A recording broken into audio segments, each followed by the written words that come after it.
What's up, guys? Today we're making Baked Ziti. This is my version of an Italian classic. After watching Sopranos for the third time, I was really craving this dish, so I figured I'd get in the kitchen and make it happen. Now for the ingredients. Here we have some diced tomatoes, a little garlic, onion, fresh basil, of course some tomato paste and tomato sauce, Parmesan cheese. We're gonna put that in the sauce as well. A little bit of sugar just to balance the acidity as needed. 3 different meats here, and some delicious red wine. Whoa, hey, what the? I'm trying to record a video here. Come on, babe. Happy wife, happy life, I guess. Well, now that we got our wine back, we can get started. If you don't feel like making your own sauce, go ahead and use half vodka sauce, half marinara. That's my favorite way to do it. If you are following along, go ahead and add in some olive oil and some diced onion. We're going to cook that until it becomes translucent. Once the onion is cooked down a bit, go ahead and season with salt and pepper, or pepper and salt in this case. I'm not sure how I screwed that up, but season it nonetheless. Give it a good mix and add in some minced garlic. We're adding the garlic in after the onion because the garlic will burn if we add it in at the same time, and nobody wants burnt garlic. So now that we've avoided that, go ahead and cook it down and remove it. Now we're going in with our meat. So we got ground beef, hot Italian sausage, and sweet Italian sausage. Go ahead and add in some basil, add back in that onion and garlic mixture, and incorporate everything together. Give it a nice mix and go in with some tomato paste. That's about 3 tablespoons, give or take. Tomato paste adds a nice concentrated flavor, and it also will help thicken the sauce. Now once you add in your tomato paste, go ahead and mix everything together like you see me doing here. Next, we're gonna go ahead and deglaze with some of that red wine that we stole back from the wife. Bring it up to a boil and then reduce to a simmer. Then we're gonna add in some basil, a whole can of tomato sauce, some diced tomatoes, and then we're going to stir and incorporate everything. We're going to go ahead and cover it with the lid and let it simmer for about an hour or so. Go ahead and stir it and get everything off the sides and off the bottom of the pan. And as always, taste as you go. What we're tasting for here is balance. So we're going to go in with some Parmesan cheese.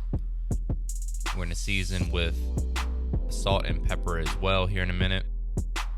There's the salt, and here's the pepper.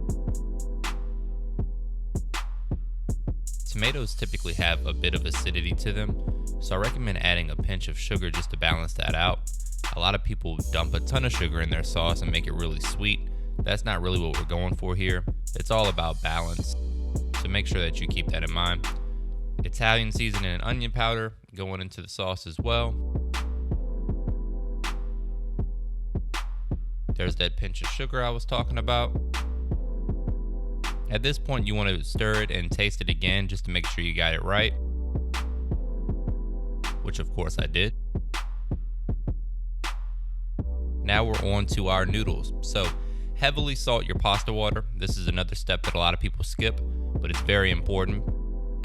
I like to use rigatoni noodles, which is not necessarily traditional in ziti, but I feel that rigatoni noodles are superior to ziti noodles because of their shape and texture, which allow more meat sauce to enter the noodle.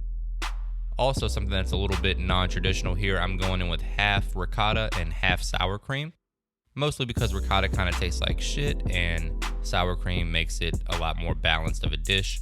Some Parmesan cheese and basil, or basil if you want to sound like Gordon Ramsay. I won't judge. Give that a nice mix, and then we're going to go ahead and taste for seasoning. It's really important to always taste as you go. You'll see me say that pretty much every dish that I make.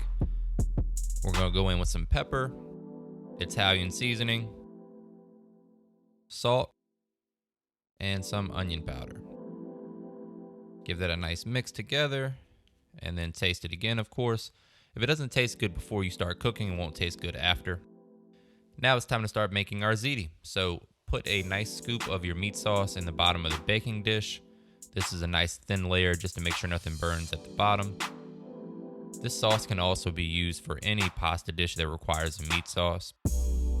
Go ahead and spoon in your meat sauce into your ziti noodles, or rigatoni noodles in this case.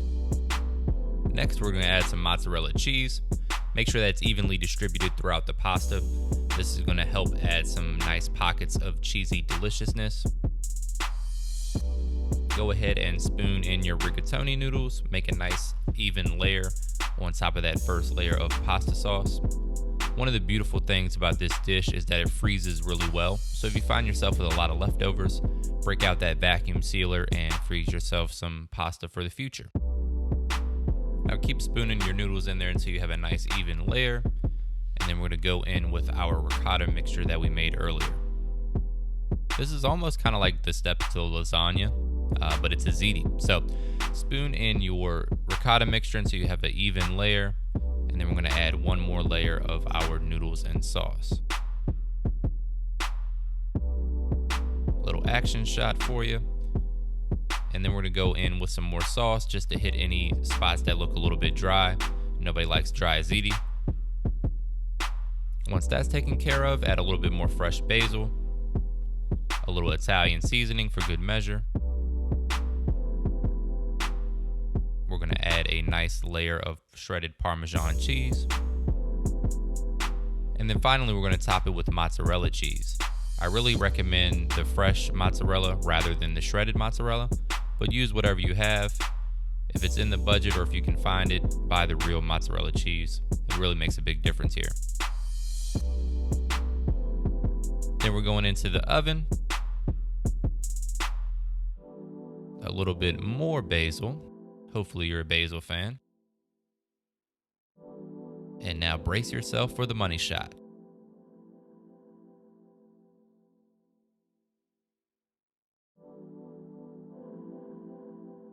Finally, we're going to garnish with some basil and a little bit of fresh Parmesan cheese. And then my favorite part, which is when we get to eat it.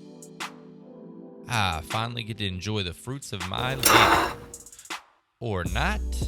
Thanks a lot, babe. And there you have it. That's my baked ziti recipe. Hope you guys enjoy. If you do, give me a thumbs up. Subscribe to the channel for weekly recipes. And as always, thanks for your support.